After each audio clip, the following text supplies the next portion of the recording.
Today on Riffs, Beards, and Gear, we go over a full mix using EZMix2.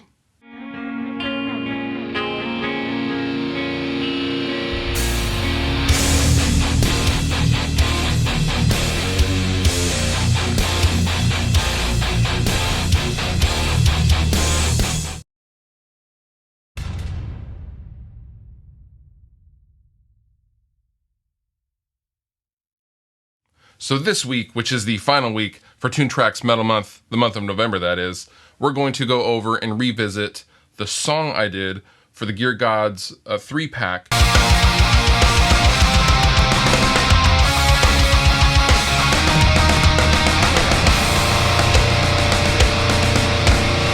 Back in week 2. Now this song used EZMix2 for the entirety of the mix, and also used EZDrummer 2. And we're going to go over the steps that I took and generally what to expect when using EZMix2 exclusively for a mix, where generally you can expect to filter, how I go about using post EQ and things like that to shape the guitar tones and generally make the mix really big. So here's my Logic project. Now this project is really straightforward and fairly easy to navigate through. First we have just the intro.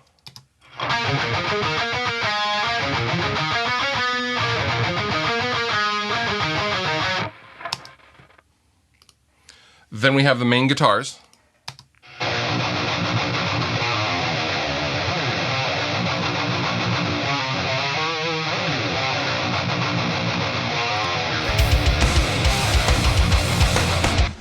Then we have the overdub, the little riffy part over the main riff.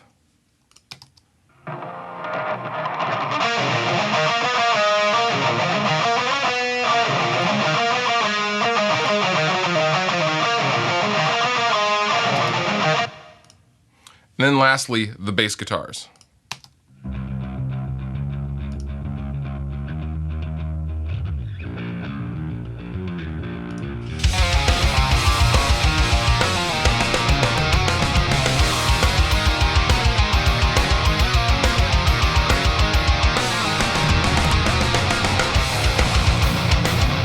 So first, what I typically do with this sort of song, when it's just a big riffy song, is I decide the tones that I'm going to use for the main guitar track. Really, that's central to everything. So I'll get the drum track done.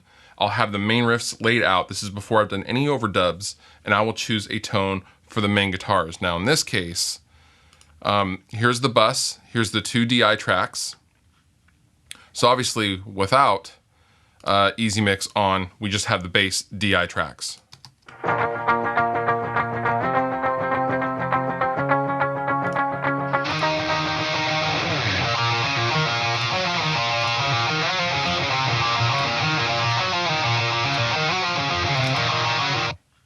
Now the tones that I ended up using for this track are from Andy James's pack, the Andy James tones, and that is a Mesa Boogie dual rectifier-ish tone. No surprise there, I'm a huge fan of the dual rectifier, and it just made sense to use it in this song.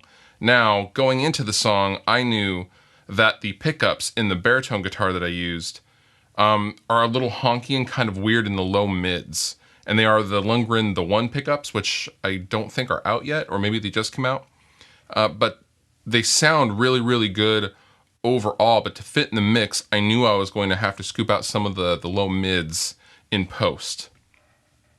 So for the bass tone, like I said, Mesa Boogie, the Boogie Dual from the Andy James tones.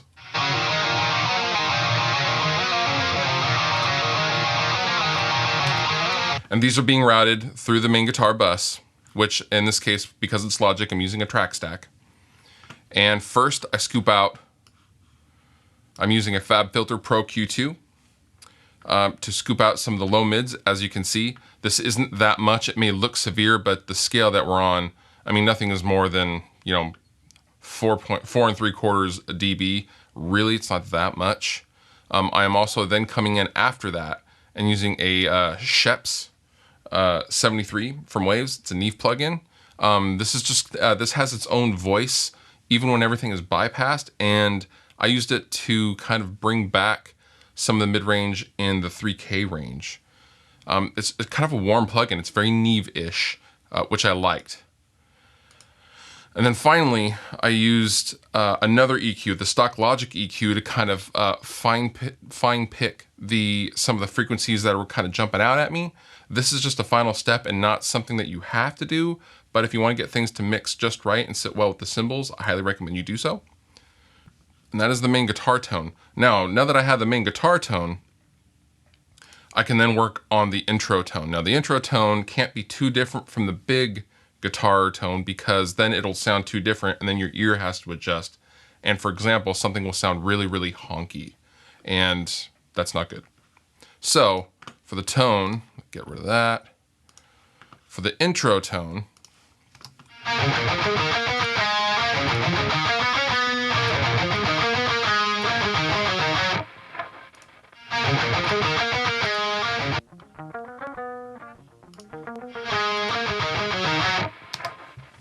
I used Ola England's 80s thrash tone for the intro because it seemed to really mesh really, really well with Andy James's boogie tone. And on the post on this is just the one EQ, the FabFilter EQ. And like I said, the pickups from the guitar itself are very, very low, mid, heavy. So obviously I had to scoop out quite a bit of low mids and boost the upper mids as well to get it to kind of sit right and transition really well into the main guitars. That's all I did for this track.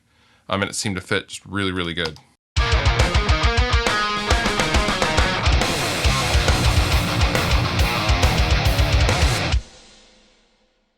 Now for the overdub guitars, I wanted the same amount of cut I had in the intro, but obviously I wanted to use a different tone because we have the big drums going and things like that, and it needs to cut a little differently. So for these guitars, I ended up using Keith Merrow's illuminated lead tone with quite a bit of drive and a little bit of reverb just for cut. I needed a lot of drive because it's a lead part and I just really wanted it to be really, really punchy. So here's what it sounds like isolated.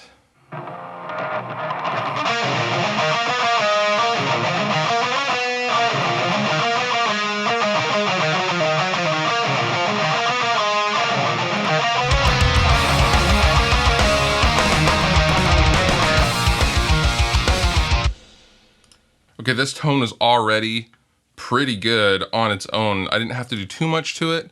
I used the Sheps for like glue, basically, and added a little bit of the upper mids back. Like I said before, it has its own voice, and it sounds really good when you put it on the main bus. And then I EQ'd it just a little bit, just to dip out those low mids that my guitar already has, like we talked about just a little bit ago. And I high passed the filter at 122. This is just to kind of get out of the low end of the main rhythm guitars and kind of just give the lead guitar its own tone. I also high passed the guitars at 88 hertz or 8800 hertz, excuse me. This is just to eliminate any harshness of the pick attack while I'm doing the lead, and it just seemed to work really well. Usually when I am doing this, I will just play it like so, and then I'll just sweep and go down on the EQ until I think it sounds right.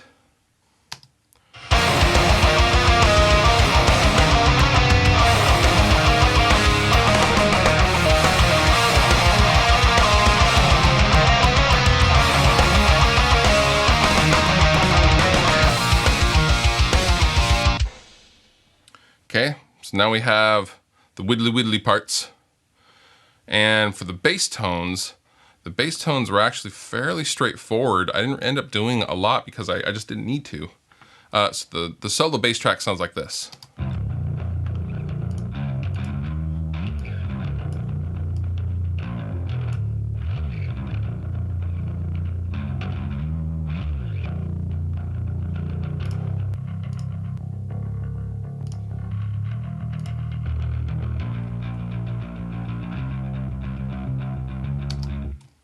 Now, I took a DI, a single track DI, I doubled that track, and then I used Ola's Dirty Bass for one part to sit underneath, and then for the main part, I used Keith's Broken Glass bass tone, which I found just really, really nice, and it fits really, really well with the Andy James main guitar tones that I used for the rest of the track.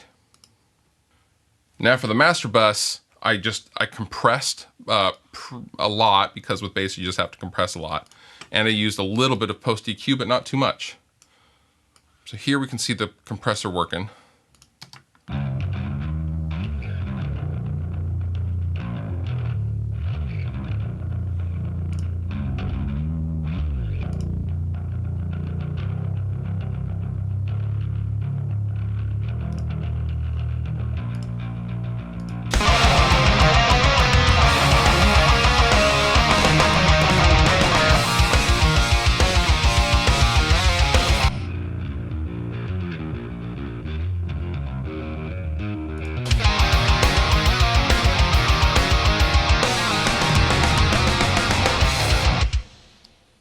And that's pretty much it for the bulk of the song. Everything's a static mix. Once I set the levels, I didn't have to automate or really do anything to the rest of the tracks. And then for my buddy Jared Dines' solo, I tracked him just in real time while we filmed. I just had a DI going into the 1176 to compress the DI a little bit.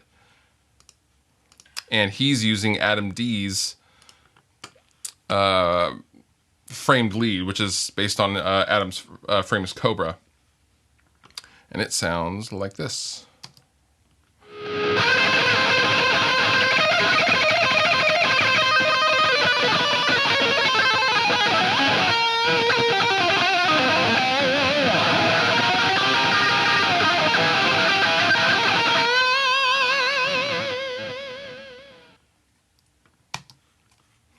And that is a raunchy solo, but it didn't require a whole lot of EQ. It actually didn't require any EQ. I just compressed it even further in post, just to make sure everything was nice and smooth.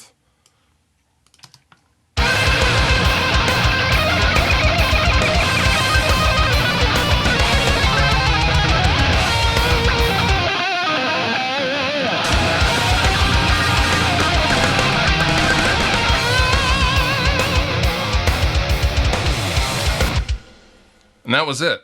That's the entire track mixed with EZMix2. I found EZMix2 has always just kind of worked for me when I'm laying down ideas and being creative. I can just quickly get a guitar tone to listen back to my DIs that I'm tracking, and it just really works. Most of the time when I send people demo tracks of stuff I'm doing, for example, the guys in my band, when I send them demo stuff to kind of work out and pick and choose as a song, they usually go, man, those are great guitar tones. What amp did you use? And I usually have to tell them, no, it's just a demo, guys. Those aren't the real guitar tones that I plan on using. That's EZMix2. Although I could easily use all of them for an album and no one would know any difference. You've been wonderful. I've been Fluff. I hope you found that informative. I will see you next time.